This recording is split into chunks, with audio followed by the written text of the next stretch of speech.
अभी यहाँ पे थोड़े देर समय पहले यहाँ पे बौद्ध धर्म का यहाँ पे दीक्षा दिया का कार्यक्रम शुरू हुआ था।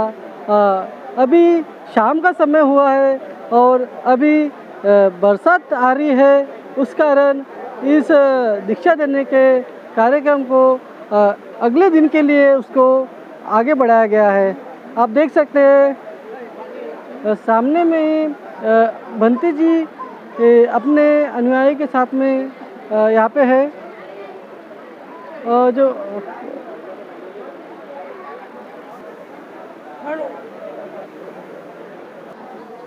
धम्मचक्र प्रवर्तन थोड़ा यहाँ पे पास में ही है, उसी स्ट्रक्चर में यहाँ पे भंते जियों का यहाँ पे जमावड़ा है। आप देख सकते हैं चैनल के थ्रू यहाँ पे।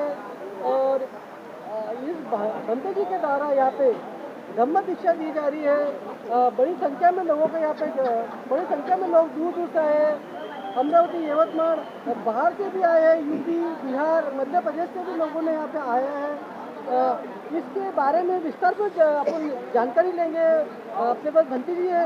भंते जी का अपना परिचय तो बताइए कि दीक्षा का क्या औचित्य है, किस टाइप से इसका पालन पोषण किया जाए, आपको परिचय बताइए। दीक्षा का औचित्य यह है कि ये दीक्षा भूमि डॉक्टर बाबा साहब आम्बेडकर की है। इसी जगह पे डॉक्टर बाबा साहब आम्बेडकर ने अपना हिंदू धर्म छोड़ के बौद्ध धर्म अपनाया था।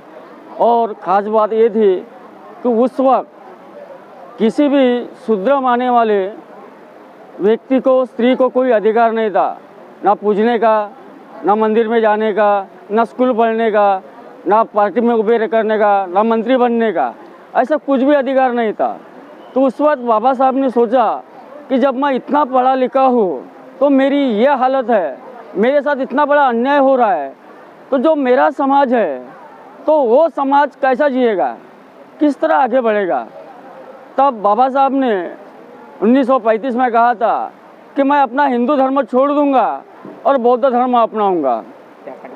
तो जिस बार येवले मुक्का में बाबा साहब ने घोषणा की थी, उसके बाद 21 साल के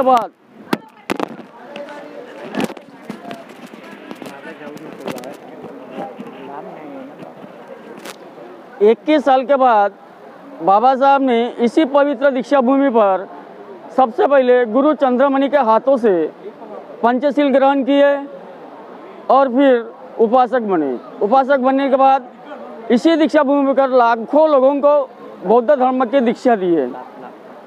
जब लाखों लोगों ने दीक्षा धर्म दिए और बुद्धिस्ट हुए, तो ये धर्म एक ऐसा धर्म था कि विजयादशमी का दिन था वो। यानी विजयादशमी का दिन मतलब सम्राट अशोक ने उसी दिन, विजयादशमी के दिन, अपना धम्म चक्र प्रवर्तित किए थे। यानी 84,000 विहार जो बांधे थे, तो उसका उद्घाटन भी विजयादशमी के दिन ही किए थे।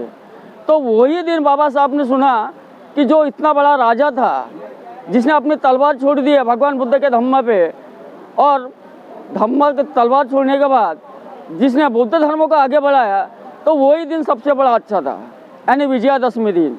लेकिन लोग क्या कहते हैं कि भगवान बुद्ध विजयादशमी नहीं मनाते थे, लेकिन मनाते हैं। ऐसा नहीं है। विजयादशमी यानी विजय दिन, बुराई पे अच्छाई की जीत। बुराई के धर्म छोड़ो, सत्य के न्याय पे चलो। जहाँ अंधश्रद्धा नहीं है, लूट मार नहीं है, फसावनुक नहीं है, ऐसा बौद्ध धर्म बाबा साहब ने चुना। और वही दिन, विजयादशमी के दिन, बाबा साहब ने इसी पवित्र दीक्षा भूमि पर बौद्ध धर्म की दीक्षा ग्रहण की और लाखों अनुयायियों को बौद्ध बनाया। अब वही परंपरा तो उसी आधार पे लोग आगे बढ़ रहे हैं। वही परंपरा हमारे धर्मगुरु सुरेश ससाई जी चला रहे हैं, लोगों के कल्याण के लिए, लोगों के भला के लिए, कि ये जो धर्म है, ये धर्म सीधा है, सरल है, उन्नति है, प्रगति का है, बुद्धि का है, और ऐसा धर्म सबको मिलना चाहिए, ऐसा ज्ञान सबको मिलना चाहिए। ये धर्म को खाली अपने देश से ज़्यादा विदेश में जानते हैं, अपने देश वाले नहीं जानते, ज़्यादा उतना ज्ञान उनको नहीं है, विदेश को जानते हैं, तभी वो बलाढ्य बन गए, गुण से, पैसों से, ध्यान से, सारी चीज़ों से। अपना धर्म अपने देश में होने के बावजूद में वो पीछे रह गया। क्यों? कि यहाँ पे नाम के बड़े और भीखे गड़े हुए हैं, सब अपने अपने नाम पे अपनी रोटियाँ छेक रहे, समाज से कोई लेन देन नहीं है इनको। लेकिन बाबा साहब ने ऐसा नहीं किया।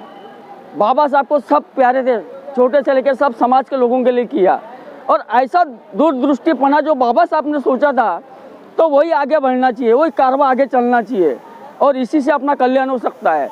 और जो शिक्षण फ्री में मिल रहा है, तो वही शिक्षण आज भी लोगों को मिलना चाहिए, और वो शिक्षण खाली भगवान बुद्ध के रास्ते से मिल सकता है। क्योंकि जो संविधान में बाबा साहब ने कलम डाली है कि मैं अपना धर्म छोड़ रहा हूँ, मुझे हिंदू धर्म मान्य नहीं, बौद्ध धर्म मान्य है, और इसी आधार पे ये प्रमाण पत्र आगे लोगों के लिए काम में आएगा, उनके बच्चों के लिए काम में आएगा। और यही देख के हमारे धर्मगुरु और समिति की तरफ से ये धम्म दीक्षा का कार्यक्रम चल रहा है, तो लोगों को अपील करता हूँ कि सभी जन इसका फ़ायदा उठाए और अपना कल्याण करें। साधु साधु साधु।